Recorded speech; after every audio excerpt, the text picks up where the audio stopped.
పిల్లలందరికీ నా దీవెనలు. ఈరోజు ఎంత శుభదినము. త్రిమూర్తులు ప్రసాద్, అశోక్, ప్రదీప్ వాళ్ళ ముగ్గురు కలయికతోటి నా జీవితంలో ఏదో ఒక మార్పు వస్తుందని భావిస్తున్నాను. మా మిత్రురాలు దుర్గా గారు, లలిత గారు, టీచర్స్ అందరూ, ఇంకా వాలంటీర్స్, ప్రెస్ వాళ్ళు ఎవరైతే ఉన్నారో వాళ్ళందరికీ ఆ భగవంతుడి దీవెనలు, అనుగ్రహాలు. మరి పిల్లల సంగతి ఏంటి? పిల్లలందరినీ చూస్తుంటే ఈయన ఆలస్యంగా వచ్చాడు కదా, ఆలస్యంగా వచ్చాడు కాబట్టి ఏదైనా ఫైన్ వేయాలనుకుంటున్నారు.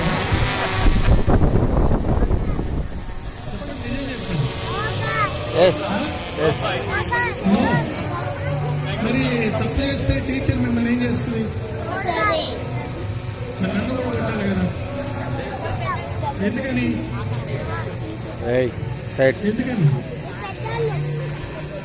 భారతదేశ సంస్కృతి సాంప్రదాయాల్లో ఎవరైనా తప్పు చేస్తే వాళ్ళని శిక్షించే బదులు వాళ్ళ తప్పులను మన్నించాలి. అలా మన్నిస్తే మనం భగవంతుడి యొక్క లక్షణాల్లో ఒకటి పొందుతాం. మీకు సంబంధించి చాలామంది చాలా తప్పులు చేసి ఉంటారు కదా, చేశారా? మీకు సంబంధించి వాళ్ళందరి మీద మీకు కోపం ఉందా లేదా? ఎందుకని ఎవరైనా తప్పు చేస్తే వాళ్ళ మీద మనం ఎందుకు కోప్పడం? చెప్పండి, ఎందుకు కోప్పడం? కోప్పడితే మనలో ఉన్న శక్తి చెడిపోతుంది, దైవగుణానికి దూరంగా వెళ్ళిపోతాం. కోపం వల్ల ఖచ్చితంగా అనర్థాలే వస్తాయి. రెండు విషయాలు. ఒకటి, మనం చేసిన తప్పులు మనం తెలుసుకోవాలి. ఆ తప్పులు ఎవరు తెలుసుకుంటారో వాళ్ళు మళ్ళీ తప్పు చేయరు. అది భగవంతుని యొక్క సద్గుణం. అదేవిధంగా ఎవరైనా తప్పు చేస్తే, ఇప్పుడు నన్ను మీరు శిక్ష లేకుండా వదిలేశారు కదా, అట్లనే మీరు కూడా మీకు సంబంధించి ఎవరైనా తప్పు చేస్తే మరి ఆ తప్పుల్ని మన్నించాలి. అలా బ్రిటిష్ ప్రభుత్వం అనేక తప్పులు చేస్తూ మన దేశంలో మరి ఎటువంటి హక్కులు లేకుండా అనేక ఇబ్బందులు, కష్టాలు, మనుషులు, ప్రకృతి, జంతువులు అన్నీ పడుతున్నాయి. వాటికి మరి ముగింపు ఎలా చేయాలని మహానుభావులు, మహనీయులు, గొప్పవారు, భగవంతుని యొక్క స్వరూపులైనటువంటి అనేక మంది సమరయోధులు, స్వాతంత్ర సమరయోధులు వాళ్ళ ప్రాణాలని త్యాగం చేశారు. ఏం చేశారు?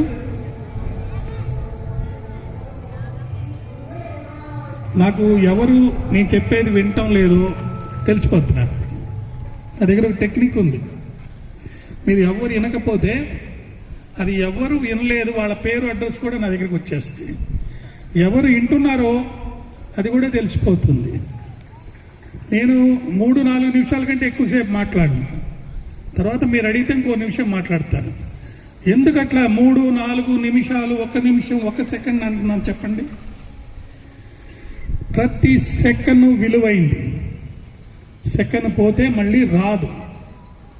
ఎవరైతే వారి యొక్క అమూల్యమైనటువంటి సమయాన్ని సద్వినియోగం చేసుకొని మంచి సాధనతోటి విజయాలు సాధిస్తారో వాళ్ళంతా ఎళ్ళవేళలా సూర్యచంద్రులాగానే వాళ్ళు బతికున్నా లేకపోయినా వాళ్ళ పేరు ప్రఖ్యాతులు అందరి హృదయాల్లో ఉండిపోతాయి.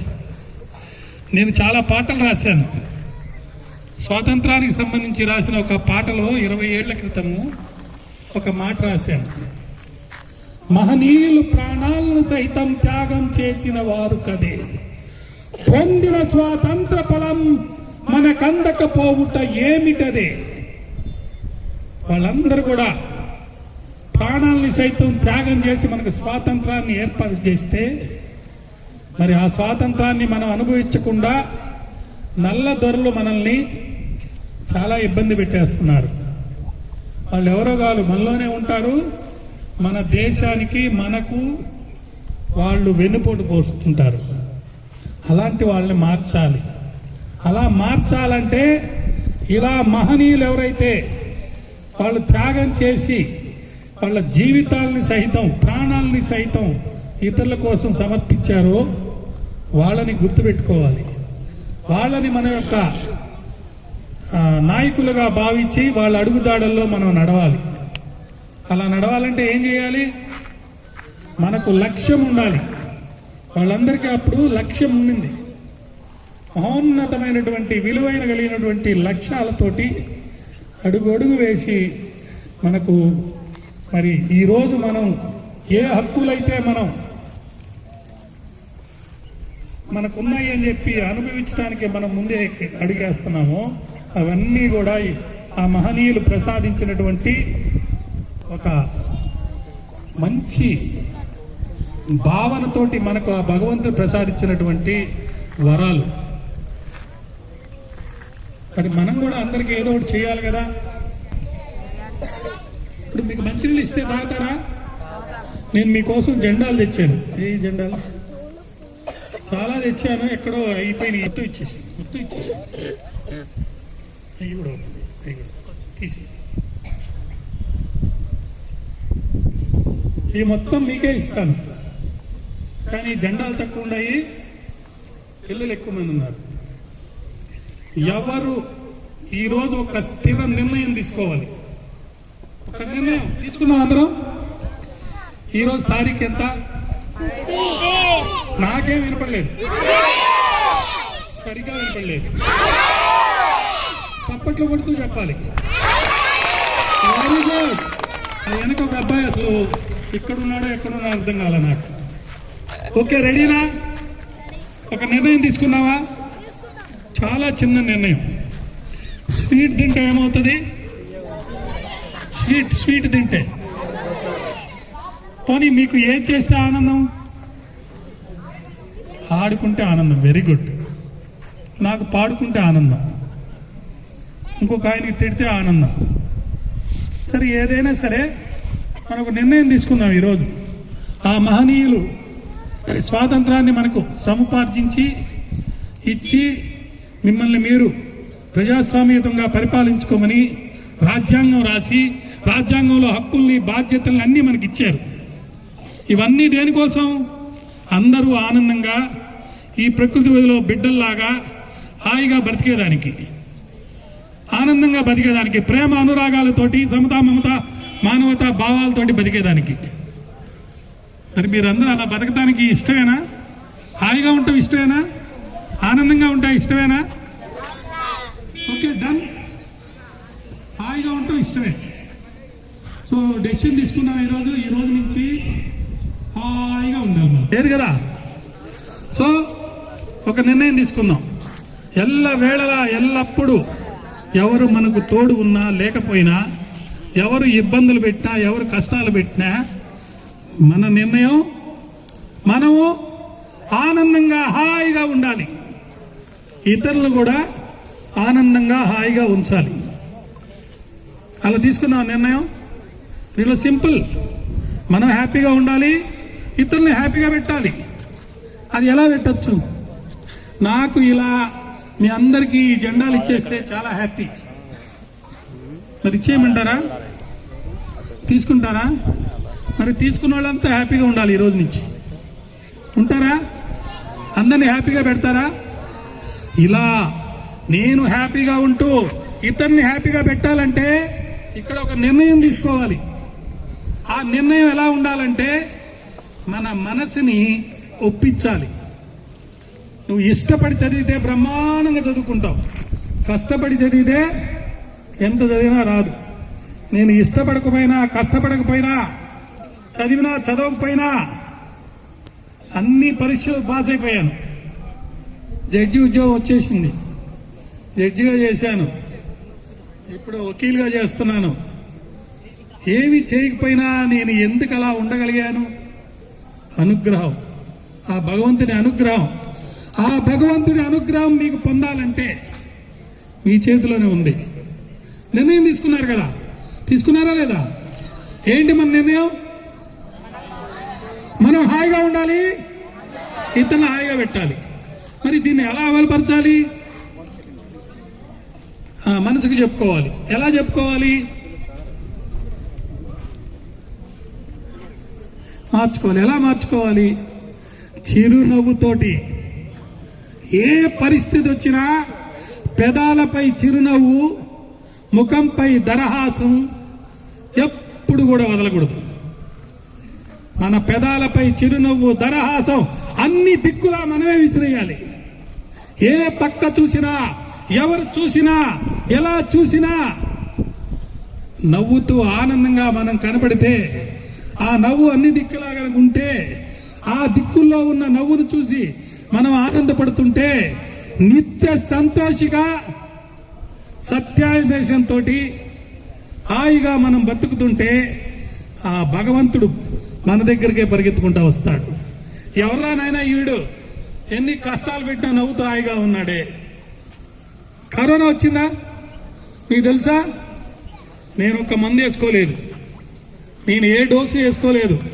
ఇలాగే అందరితో మాట్లాడుతూ తిరుగుతూనే ఉన్నాను. మా ఇంట్లో మా అమ్మాయి డాక్టరు, మా మిస్సెస్ అడ్వకేట్, వాళ్ళిద్దరికీ కరోనా వచ్చింది, నాకు రాలేదు. అందరినీ తాకాను. ఈరోజు కూడా ఏం వేసుకోలేదు. ఎందుకని? ధైర్యం. చిరునవ్వులతో ధైర్యంగా మీ హృదయాల్లో ఇటువంటి త్రిమూర్తులైన టీచర్లు చెప్పే మంచి మాటలు విని చిక్కుకోవాలి హృదయంలో. నాకు ఎప్పుడైనా బాధ వస్తే ఈ విషయాన్ని గుర్తుపెట్టుకుంటాను. ఎంతమంది పిల్లలు రా నాయన ఆ రోజు మంచి నిర్ణయం తీసుకున్నారు. నేను చెప్పిన దాని మీద వాళ్ళందరికీ జెండాలు ఇచ్చేయబోతున్నాను. జెండా తీసుకున్న వాళ్ళు ప్రతి వాళ్ళు కూడా హ్యాపీ. ఈరోజు నుంచి మధ్యాహ్నం టిఫిన్ పెట్టినా హ్యాపీనే, టిఫిన్ పెట్టకపోయినా హ్యాపీనే, రాత్రి అన్నం ఉన్నా హ్యాపీనే, అన్నం లేకపోయినా హ్యాపీనే. అంతే కదా? ఎందుకని? We have taken a decision. ఒక నిర్ణయం తీసుకున్నాం. ఆ నిర్ణయాన్ని అమలు పరిచేందుకోసం మనలో మనమే ఒక క్రమశిక్షణ కలిగినటువంటి, సమాజం మెచ్చేటువంటి వ్యక్తిగా అద్భుతంగా తయారయ్యేదానికి ఇలాంటి డాన్ బాస్కో స్కూల్స్, లలిత గారు లాంటి సేవ చేసేవాళ్ళు అందరూ కూడా సహాయపడతారు. వాళ్ళందరి యొక్క అమూల్యమైన సహాయ సహకారాలతోటి మీ అమూల్యమైన సమయాన్ని సద్వినియోగం చేసుకొని మంచి సాధనతో నేను ఇక్కడ మాట్లాడుతున్నాను. అబ్బాయి ఏదో చెప్తున్నాడు, పర్లేదు, ఒక్క చెవి ఇటేయండి, ఇంకో చెవి అటేయండి, పర్లేదు. కానీ నేను చెప్పే ఏ ఒక్క మాట, ఏ ఒక్కరిలో కూడా మార్పు వచ్చినా ఆ వ్యక్తి వల్ల ఈ దేశ సమస్యలన్నీ తీరిపోతాయి. ఒక్కరు మంచిగా మారినా అదే ఈ ఆరాటం. నేను పుట్టపర్తి నుంచి ట్రైన్లో నా భార్య బిడ్డను వదిలేసి మీ అందరితో కలవాలని వచ్చాను. ఒకరోజు ముందుగా వచ్చాను. నా పాప పుట్టినరోజు వదులుకొని మీ అందరితో గడపాలని వచ్చాను. ఎందుకు చెప్పా తెలుసా? మీ అందరూ ఆనందంగా ఉంటే ఈ దేశ భవిష్యత్తుని మీరు మార్చేస్తారు. నాకు ఆ నమ్మకం ఉంది. మీ అందరిలో ఉన్న ఆ త్యాగ గుణం, ఆ గొప్ప గుణాలు నాకు కనపడుతున్నాయి. మీ దగ్గర ఒక మంచినీళ్ళ బాటిల్ ఉంటే ఒక చుక్క ఎవరికైనా దానం చేస్తే మీరు దేశభక్తులు, మీరు త్యాగనిరతులు. ఈ భారతీయ సంస్కృతి సాంప్రదాయాల్లో ఒక మచ్చు తునకలు. అందరికీ అన్నీ ఉన్నా లేకపోయినా, కొందరికే అన్నీ ఉన్నా కూడా అందరూ కలిసిమెలిసి ఉండేందుకోసమే ఒక డ్రెస్ వేస్తారు స్కూల్లో. మీ అందరికీ డ్రెస్ వేశారు కదా, ఎందుకు? అందరూ సమానమని. మరి అందరూ సమానమైనప్పుడు కొందరికి ఇబ్బందులు, కొందరికి కష్టాలు, కొందరికి ఆనందాలు ఉంటాయి. కాబట్టి అవన్నీ మార్పు రావాలంటే మనలో మనమే ఒక మంచి మార్పుని కోరుకోవాలి. అదేవిధంగా రాజ్యాంగంలో మరి ప్రాథమిక హక్కులు, ప్రాథమిక బాధ్యతలు ఉన్నాయి. మీకు స్కూల్ టీచర్ చెప్తారా? ప్రాథమిక హక్కులు, ప్రాథమిక బాధ్యతలు, ఫండమెంటల్ రైట్స్, ఫండమెంటల్ డ్యూటీస్. ఒక్కసారి లైబ్రరీలోనో మీరు సెల్ ఫోన్ వాడతారు కదా, నేనైతే 24 hours వాడుతుంటాను సెల్ ఫోన్. అలా ఆ సెల్ ఫోన్లో ఒక్కసారి దాని గురించి తెలుసుకోండి. ఏంటి మన బాధ్యతలు, ఏంటి మన హక్కులు. నాకు ఒక ప్రముఖ వ్యక్తి పరిచయం, ఒక అమ్మాయి, ఆమె పేరేంటి, శ్రీదేవి. ఫుడ్ ఫర్ థాట్ అనే ఒక ఆర్గనైజేషన్ పెట్టి హైయెస్ట్ రిచెస్ట్ గర్ల్ హ్యాపీగా ఉండొచ్చు. కాదు, ఈ దేశాన్ని మార్చాలని ఆ అమ్మాయి ప్రతి గ్రామంలో ఒక లైబ్రరీ పెట్టాలని ఒక నిర్ణయం తీసుకొని ఆమెకు వచ్చే డబ్బంతా కూడా దాంట్లో ఖర్చు పెడతాను. ఆమెతో కూడి నేను కూడా సొంతంగా ఒక 5 లైబ్రరీలు పెట్టగలిగాను.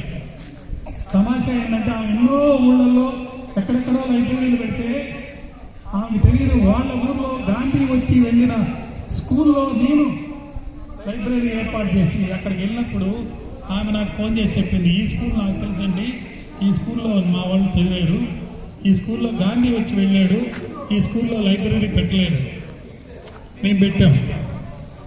కాబట్టి లైబ్రరీకి వెళ్ళి ఈ హక్కులు, బాధ్యతలు సెల్ ఫోన్ ద్వారా కానీ లేదా పర్సనల్గా కానీ వెళ్ళి తెలుసుకోండి.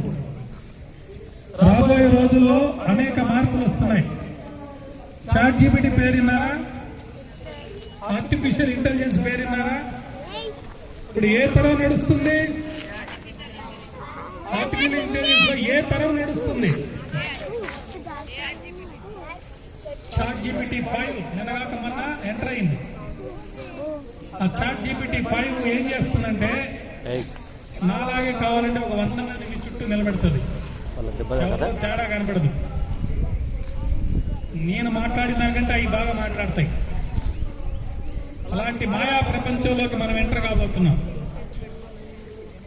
కానీ మనలో ఉన్నటువంటి శక్తియుక్తులు, తెలివితేటలు మనకు ఒరిజినల్గా అనువంశికంగా కానీ సమాజహితంగా కానీ ఏర్పాటైనటువంటి అనేక మంచి విషయాలు కనుక అలాగే కొనసాగుతూ ఉంటే ఏ చాట్ జీపీటీ మనల్ని ఏం చేయలేదు. కాబట్టి ఈ స్వాతంత్ర దినాన ఇంత ఎండలో మిమ్మల్ని అందరినీ ఇబ్బంది పెడుతూ మీకు ఒక్క విషయం అయితే తెలిపాను కదా, ఏంటది? ఎన్ని కష్టాలు వచ్చినా మనం హాయిగా ఉండాలి. ఎప్పుడు ఇందరినీ హాయిగా ఉంచాలి. హాయిగా ఉంచాలంటే చిరునవ్వు వదలకూడదు, ఎప్పుడు నవ్వుతూ ఉండాలి. నవ్వుతూ అంటే ఎదుటి కోపం వచ్చేటట్టు కాదు, ఎప్పుడు నవ్వుతూ ఆనందంగా హృదయంలో మంచి భక్తి భావనతోటి. భక్తి సాధన అందరూ ఎన్ని చేసినా, భజనలు చేసినా, దేవాలయాలకు వెళ్ళినా, ఇంట్లో సేవ చేసినా, ఎన్నిటికీ కూడా వాటికి పేరు భక్తి. ఆ భగవంతుడికి చేసే సేవ, ఆ సేవ భక్తి సాధన చేయాలంటే మనం బాగుండాలి, మన ఆరోగ్యం బాగుండాలి. నేను ఇక్కడికి రాలేదు నిజంగా చెప్పాలంటే, చాలా ఇబ్బందిగా ఉండింది హెల్త్, అయినా కూడా వచ్చేసాను. ఎందుకంటే నా నిర్ణయం అది. నాకు గోల్డ్ మెడల్ రాలేదు. నెక్స్ట్ మీటింగ్ ఒక అమ్మాయికి గోల్డ్ మెడల్ వచ్చింది దగ్గరలోనే. ఆ పాపకి సన్మానం చేయడానికి నన్ను రమ్మన్నారు. అక్కడికి లేట్ అయిపోతుంది, అయినా మిమ్మల్ని చూడాలని వచ్చాను. మీరందరూ తీసుకున్న నిర్ణయాన్ని మీరు మీ స్లేట్స్లోనో లేదా పుస్తకంలోనో ఈ తారీఖు రాసి నిర్ణయం తీసుకోండి, రాసుకోండి, దాన్ని అమలుపరచండి. ఏ ఒక్కరు అమలుపరిచినా, ఒక్క సెకండ్ అయినా నేను చెప్పిన విషయాల గురించి ఆలోచించినా చాలా ఆనందపడతాను. నేను న్యాయమూర్తిగా చేసే రోజుల్లో కానీ తదనంతం కానీ ఒక్క నయా పైసా కూడా కరప్షన్ చేయకుండా నీతిగా ఉండి సంపాదించిన డబ్బుతోటి కొన్నాను. నాకు ఆ నమ్మకం ఉంది. నా నీతి వల్ల నా కష్టార్జితంలో కొంత భాగాన్ని ఈరోజు ఈ ప్రజెంట్స్గా ఇస్తున్నా కాబట్టి ఖచ్చితంగా మీరు ఆ నీతిమంతులై దయార్థులై ప్రేమానురాగాలతోటి మీరు హాయిగా ఉంటూ ఇతరులు హాయిగా ఉంచుతారని భావిస్తున్నాను. ఈ శుభవేళ ఈ సమయంలో మరోసారి ఆ మహనీయులందరికీ ఎవరైతే వాళ్ళ ప్రాణాలని సైతం అలా వదిలేసి మన కోసం పాటుపడ్డారో, హింస ఆయుధంగా చేసుకొని హింసని దూరం చేసి మనకు స్వాతంత్రాన్ని వచ్చే విధంగా కష్టపడి ఆఖరికి ప్రాణాలను సైతం త్యాగం చేశారు. సుభాష్ చంద్రబోస్, అల్లూరి సీతారామరాజు, ఇలా చెప్పుకుంటూ పోతే ఎంతో మంది మహనీయులు, భగత్ సింగ్ ఒకరేంటి, మనకి ఎంతో మంది నాయకులు ఉన్నారు. కానీ మనం సినిమా చూసి సినిమాలో ఆ నటులు చూసి వీళ్ళే నిజమైన హీరోలు, వీళ్ళే నిజమైన నాయకులు అనుకుంటారు కదా. రాజేంద్ర ప్రసాద్ పేరున్నారా సినిమా నటుడు, అల్లరి చేస్తా నవ్విస్తూ ఉంటాడు అందరినీ. ఆయన నేను మంచి ఫ్రెండ్స్ని. ఆయన సినిమాలో అందరినీ నవ్విస్తాడు. ఒక 3 years ఇద్దరే కలిసి తిరిగేవాళ్ళం. ఇంటికాడికి వచ్చి ఏడుస్తాడు. సో నిజమైన హీరో అయితే ఏడవడు, నిజమైన హీరో అయితే బాధపడ్డాడు. ఆయన యాక్టింగ్ మాత్రమే చేశాడు కాబట్టి అక్కడ నవ్వించి ఇంటికాడికి వచ్చి బాధపడ్డాడు. కానీ మీ టీచర్స్, మీరు నిజమైన హీరోలు, నిజమైన హీరోయిన్లు, నిజమైన భక్తులు, దేశభక్తులు. అవసరమైతే నీకెవరెవరు ఏ సహాయం చేశారో వాళ్ళందరినీ అందలా లెక్కించేందుకోసం, వాళ్ళ కోసం ఏమైనా మీరు చేసేదాని కోసం ఖచ్చితంగా మీరు ముందుకు వస్తారని భావిస్తూ మరోసారి మనకు స్వాతంత్రాన్ని వచ్చేందుకోసం పోరాడి త్యాగం చేసిన వాళ్ళందరినీ మన్నం చేసుకుంటూ ఇదొక పండగలాగా, ఇదొక హృదయ ఆనంద కేళి ఈరోజు మనం పొందే విశిష్టమైనది. ఇతర సంపదలతో సమానం కాదు, రూపాయలతో సమానం కాదు. ఈ పండుగలో ఎవరు పాల్గొన్నారో, ఈ రోజు ఇక్కడ ఎవరైతే నిర్ణయం తీసుకున్నారో వాళ్ళందరి జీవితాల్లో మరో సెకండ్ నుంచే మార్పు కనపడాలి. ఎవరో ఒక ఆయన వచ్చాడు, కోటేసుకొని ఏదో 2 మాటలు చెప్పాడు, వెళ్ళిపోయాడు. నాకు ఇప్పుడు సమస్య వచ్చి పడింది, నేను ఎలా రానైనా ఈ రోజు నుంచి ఆనందంగా ఉండాలి, నిర్ణయం అయితే తీసుకున్నానని బాధపడద్దు. తీసుకున్న నిర్ణయాన్ని అమలుపరచండి. ఓకే, అబ్బాయి బాగా ఆన్సర్ చెప్పిట్రా. ఆనందంగా వాడు ఉండాలి, అందరినీ ఆనందపరచాలి. అలాంటి వాళ్ళందరికీ చెప్పిచ్చేసి ఇచ్చిన తర్వాత నువ్వే నాకు లీడర్వి, నువ్వే నాకు అందరూ ఆనందంగా చెప్పాలి. Okay, all the best. సెలవు.